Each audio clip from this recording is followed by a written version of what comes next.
టబు గురించి తెలుగు ప్రేక్షకులకు ప్రత్యేక పరిచయాలు అవసరం లేదు. ఒకప్పుడు స్టార్ హీరోయిన్గా కొనసాగుతూ తనకంటూ ప్రత్యేక పేరు తెచ్చుకుంది.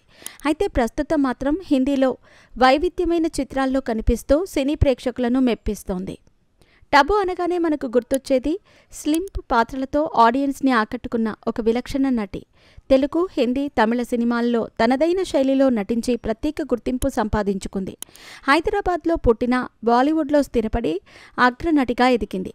2020లో వచ్చిన ఏ సూటబుల్ బాయ్ అనే ఇంగ్లీష్ వెబ్ సిరీస్లో టబు ఓ యువ నటుడు ఇషాన్ ఖట్టర్తో రొమాంటిక్ సన్నివేశాల్లో కనిపించి ఆశ్చర్యం కలిగించింది. తనకంటే 24 ఏళ్ల చిన్నవాడితో చేసిన ఆ సీన్లు అప్పట్లో హాట్ టాపిక్ అయ్యాయి. సాధారణంగా గ్లామర్ పరిమితుల్లోనే నటించే టబు ఆ సిరీస్లో మాత్రం బోల్డ్గా కనిపించింది. ఈ పాత్ర ద్వారా ఆమె క్యారెక్టర్ వేరియేషన్ని చూపించగలిగింది. ఇషాన్ ఖట్టర్ టబుతో నటించిన అనుభవాన్ని షేర్ చేస్తూ ఆమె తనను చాలా సపోర్ట్ చేస్తూ ఉండిందని తెలిపాడు. ఆమెతో నటించటం ఓ ప్రోత్సాహం, నటనలో ఎన్నో నేర్చుకున్నాను అని చెప్పాడు.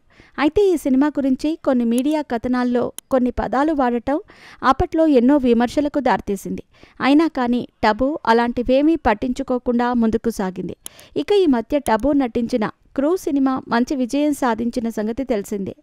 తెలుగులో కూడా ఈ నటి కొద్ది సంవత్సరాల క్రితం అలవైకుంఠపురంలో లాంటి సినిమాలో కనిపించి బ్లాక్ బస్టర్ విజయం అందుకుంది. అయితే ఆ తర్వాత తెలుగు సినిమాలలో పెద్దగా కనిపించలేదు. ఈ క్రమంలో తెలుగులో కూడా మంచి అవకాశాలొస్తే ఈ నటి తప్పకుండా నటిస్తుంది అని అభిప్రాయపడుతున్నారు అభిమానులు. టబు తెలుగులో కూలీ నెంబర్ 1, నిన్నే పెళ్లాడతా, ఆవిడ మా ఆవిడే, చెన్నకేశవరెడ్డి, అందరివాడు, అలవైకుంఠపురంలో తల్లిపాత్ర వంటి సినిమాల్లో మెప్పించింది. ఇక ఇప్పటికీ తెలుగు ప్రేక్షకుల మనసుల్లో ప్రత్యేక స్థానం ఉంది. ప్రస్తుతం టబు బూత్ బంగ్లా, హౌస్ఫుల్ 5 సినిమాలతో బిజీగా ఉంది. సీనియర్ నటి అయినా కూడా ట్రెండీ పాత్రలతో ముందుకు సాగుతోంది. మొత్తానికి ఫస్ట్ ఇన్నింగ్స్ లాగానే సెకండ్ ఇన్నింగ్స్లో కూడా సక్సెస్తో దూసుకుపోతోంది టబు.